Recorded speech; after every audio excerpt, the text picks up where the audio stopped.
잠자는 게 너무 숙제 같을 때는 저도 한 알 또는 반알 정도를 사용하게 됩니다. 잠자는 거는 금방 들지만 깨는 사람, 수면의 유지에 문제가 있을 때 항불안제를 써요. 작용이 있으면 반대급부인 부작용이 있기 때문에 오늘 영상에서 자세히 다루도록 하겠습니다.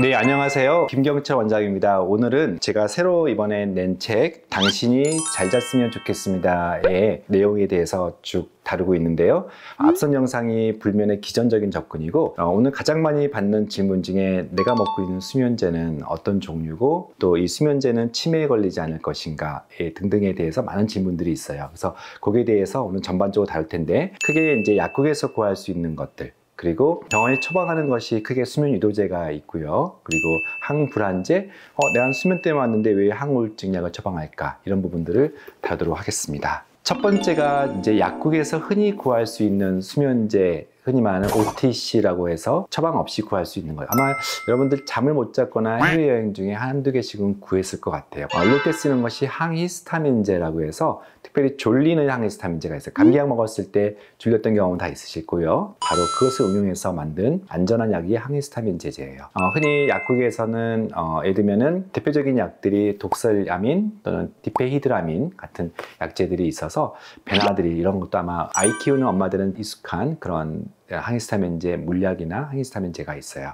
또 생약으로 나오는 레도밀 같은 경우도 강동제약에서 나온 것 중에 대표적으로 항히스타민 계열이거나 또는 생약 기반으로 수면제들이 나오긴 해요. 그래서 쉽게 구할 수 있는데 대개는 이런 수면제로 잘 자면 좋은데 그렇지 않으면 이제 병원까지 찾아오시죠. 첫 번째 이제 병원에서 처방하는 것이 수면을 유도하는 약제, 흔히 말해서 잠이 잘 안 온다. 30분 이상, 심지어는 몇 시간 동안 잠이 안 오신 분들이 있어요. 그게 습관화되는 분도 있고 일시적인 분이 있지만 습관화되면은 정말 잘 때마다 너무 힘드시거든요. 그래서 병원에서 가장 편하게 처방하는 게 졸피뎀 또는 스틸록스라고 많이 알려져 있고 종종 뉴스에서 많이 좀 볼 거예요. 범죄 때 이렇게 뭐 약 타서 먹이고 이런 것들이 있죠. 이게 너무 강력한 효과다 보니까 범죄까지 이용되거나 또 스틸록스나 이 졸피뎀은 몽유병과 관련된 어떤 환자들의 이야기가 많아요. 그러니까 내가 약을 먹고 잤는데 나도 모르게 냉장고에서만 먹고 있다더라. 이러한 어떤 부작용 또는 범죄 이용 때문에 내가 이 약까지 먹어야 돼야 할 정도로 사람들이 걱정하고 또 정부에서도 28일만 딱 제한해서 쓰는 강력한 수면 유도제예요. 조금만 더 깊이 들어갈게요. 이 졸피뎀은 항불안제랑 좀 달리 굉장히 선택적으로 작용하는 약이에요. 가바라고 하는 우리 수용체가 있는데 가바 수용체 중에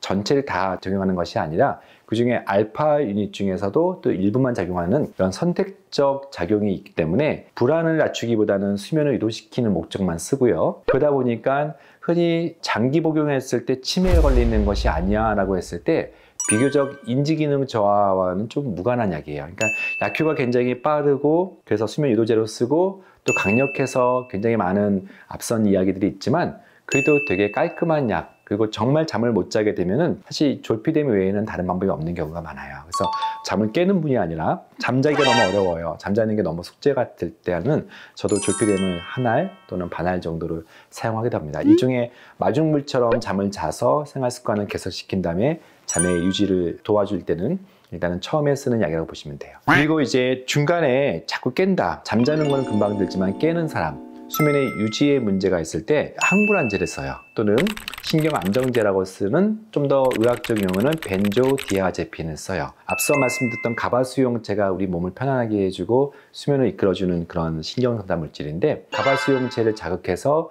전반적으로 신경을 안정시키고 수면까지 좋게 해줘요. 근데 이 안에도 여러 분류가 있는데 특별히 작용 시간에 따라서 대표적으로 할시온, 자낙스 같은 약들이 짧게 작용해서 자기가 유지보다는 좀 아침에 일어날 때 좀 약물에 의해서 멍하는 것을 싫으신 분들은 짧게 적용하는 약을 처방받으면 돼요. 반면에 들어봤나요? 아티반이라든지 바륨 같은 약은 좀 길게 작용해요. 그래서 반감기라 하는데 8시간 이상 작용하고 중간에 깨지 않게 하는 데도 좋고요. 좀 더 의사들이 많이 처방하는 약이 리보트릴 같은 이런 항간전제, 약간 간질약을 쓰긴 하지만 실제로는 수면 목적으로 안전하게 쓰는 약들이 길게 작용해요. 그래서 사람마다 약에 대해서 개인차가 있지만 일반적으로 의사 처방이 좀 더 길게 잤으면 좋겠어요.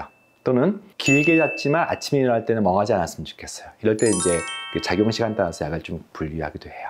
근데 문제는 이런 항불안제, 가장 많이 수면 유지를 시키는 이 항불안제가 장기로 복용했을 때 피할 수 없는 게 인지 기능 저하예요. 그래서 2015년도에 플러스 원이라고 하는 이 논문에서 보다시피 5개 임상 연구를 종합해서 메타 분석을 했더니 치매, 우리가 가장 무서워하는 알츠하이머 치매의 위험도가 한 55%, 1.5배 증가한다. 그러니까 이게 바로 이제 신경안정제를 장기적으로 의존해도 되는가에 대한 이슈가 있기 때문에 제가 이 영상 다음에 계속 대체할 수 있는 것들을 찾아보도록 하겠습니다. 마지막으로 또 의사들이 처방하는 약 중에 우울증 약을 처방해요. 난 우울하지 않은데 왜 우울증 약을 처방받을까? 라고 질문하시는 분들 중에 사실은 수면장애와 우울증은 되게 깊은 상관관계가 있고요. 그거 아니더라도 우리가 아미노산 중에 트립토판에서 세로토닌이라고 하는 우울증을 막아주는 그런 신경 전달 물질이 나중에 멜라토닌으로 바뀌어요. 그래서 여러 가지 이유로 항우울증 약이 또 안전하기도 하고 장기간 썼을 때 치매 위험도가 생각보다 낮기 때문에 오히려 치매 위험도를 낮추는 약도 있기 때문에 장기 처방에 특히 우울증이 아니더라도 그런 정서가 있을 때는 선택할 수 있는 약 중에 하나예요.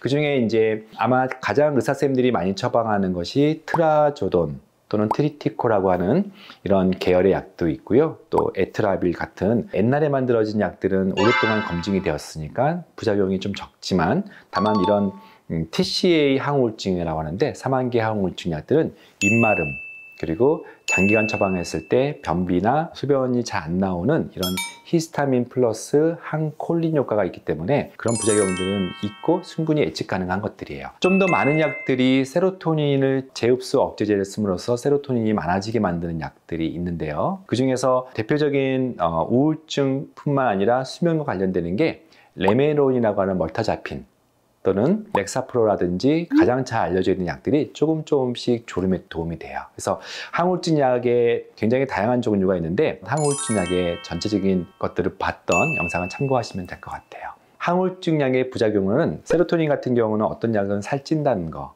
또는 장기적으로 먹었을 때 성욕이 떨어진다는 것들이 알려져 있는 부작용들이에요. 그래서 모든 약제가 완벽한 약제가 없고 작용이 있으면 반대급부인 부작용이 있기 때문에 환자가 예측되는 부작용에 대해서 설명을 듣는 게 좋겠고요. 특별히 장기간 먹었을 때 어떤 걱정, 특별히 치매에 대한 걱정들을 오늘 영상에서 자세히 다루도록 하겠습니다.